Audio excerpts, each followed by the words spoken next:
Après avoir mesuré bien des éléments, nous avons décidé de proposer à l'entreprise un objectif de 30% de productivité en 2 ans et demi. Nous avons pensé que c'était peut-être possible. À quel moment? Lorsque 15 000 salariés de l'entreprise se sont exprimés dans ces questionnaires, et au-delà des questionnaires, ont fait des propositions multiples, on a ressenti une volonté considérable. Je suis assuré que nous ferons les 30% de productivité. Ça va être très difficile. Il va y avoir des remises en cause multiples. Mais c'est à notre portée. Mais nous ne sommes pas seuls. Dans le même temps, les autres compagnies aériennes vont faire des efforts de productivité.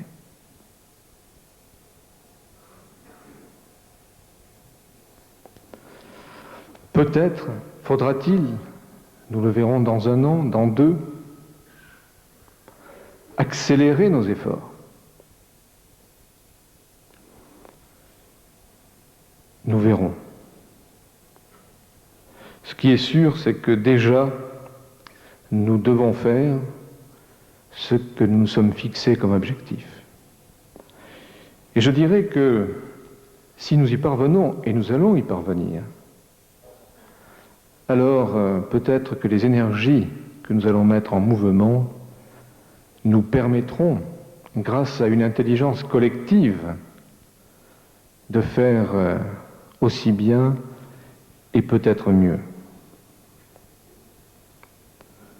Quand je parle d'intelligence collective, c'est d'abord une intelligence collective entre nous. Il faut que nous soyons soudés, que nous apprenions à travailler ensemble. Le caractère mosaïque de l'entreprise est un luxe hérité de l'histoire que nous ne pouvons plus nous permettre.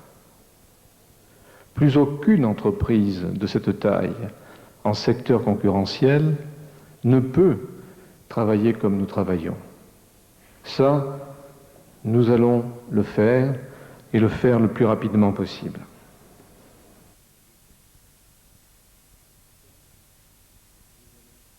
Là-dessus.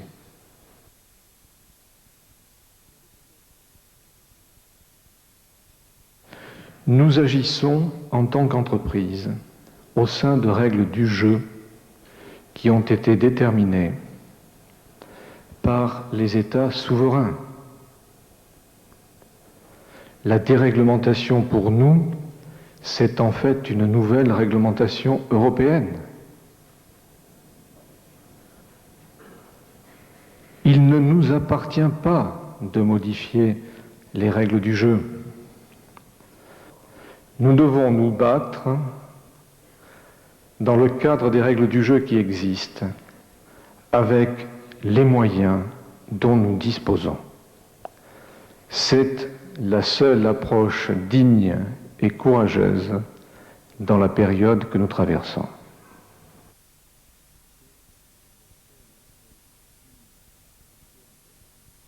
Nous sommes une entreprise normale. Et donc, c'est le client qui décide de nos résultats et de notre avenir. Il faudrait que tous dans nos bureaux, on l'écrive, car c'est tellement simple que l'on peut l'oublier. Et pourtant, cela dicte tout le reste. Parfois, il m'arrive de redire à mes amis que dans une entreprise comme celle-ci, nous sommes tous des tournesols et que le soleil, dans ce type d'entreprise, ce n'est pas le président, ce n'est pas la direction générale, ce sont les clients. Et tous, y compris la direction générale et le président, nous devons nous tourner vers le client et suivre le client. Alors il va nous falloir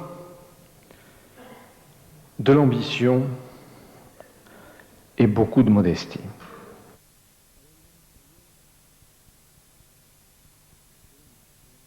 Il a été parlé de la bureaucratie. 90% des salariés de l'entreprise estiment que c'est le fléau de cette maison. Il faut absolument casser la bureaucratie. Et j'emploie le terme à dessein, et ce n'est pas un terme que j'utilise souvent, pour permettre la valorisation des hommes et des femmes, pour permettre que le capital qui est en nous puisse s'exprimer.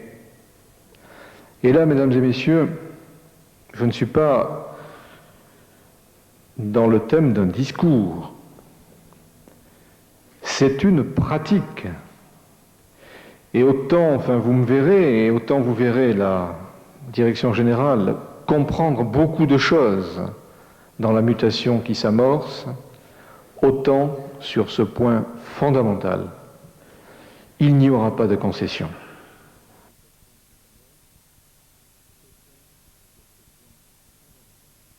L'effort sur les coûts dont on a parlé seront beaucoup plus faciles à réaliser que les transformations culturelles de l'organisation et du travail.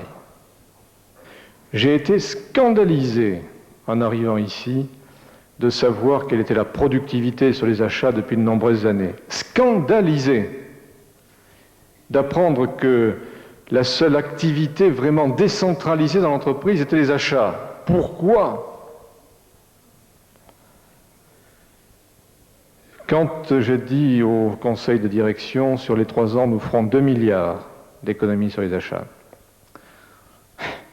ils ont souri un tout petit peu quand même, je dois dire, parce qu'ils ont dit, c'est fâché, alors du coup, crac, 2 milliards. Alors, pas du tout. Pas du tout. Pourquoi j'étais aussi fâché ? C'est parce que 1 milliard d'économies sur les achats, ça correspond à 3500 emplois dans l'entreprise. Et j'ai quand même trouvé un peu fort de café que l'on se lance dans des politiques de réduction d'effectifs dans l'entreprise sans prendre en compte ce facteur comme élément de productivité.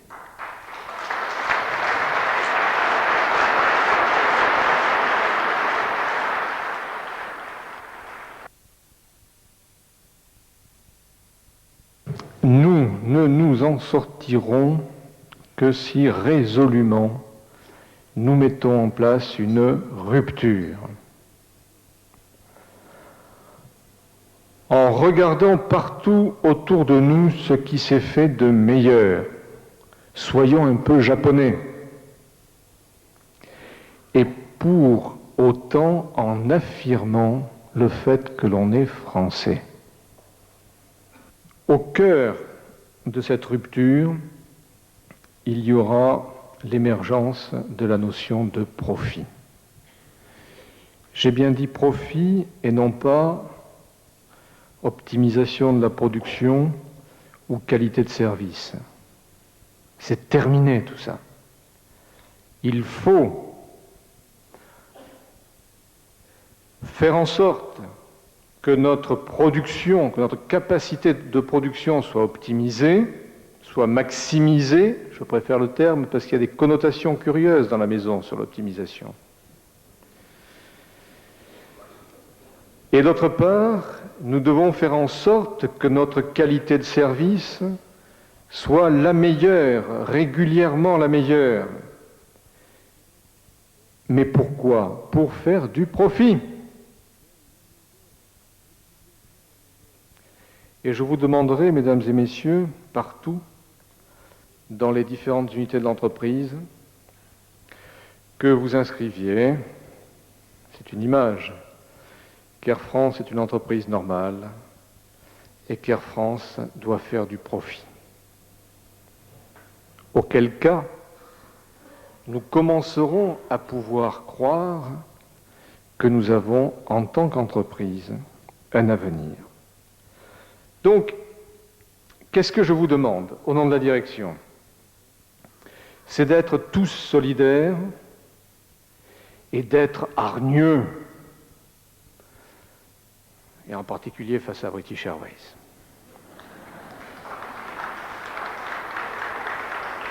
Au fond, qu'est-ce que je vous demande? Je vous demande du courage. Car nous allons nous battre par des moyens civils, mais nous allons nous battre. Je peux vous assurer d'une chose, parce que moi aussi je lis les journaux. C'est que premièrement, j'ai confiance en vous. Et deuxièmement, vous pouvez avoir confiance en nous. Nous, la direction générale, et puisque je parle actuellement, je peux vous dire qu'on restera ensemble tout le temps nécessaire pour que l'on gagne. Et je n'envisagerai plus, peut-être que vous le regretterez à un certain moment, de quitter cette entreprise tant qu'on n'aura pas gagné.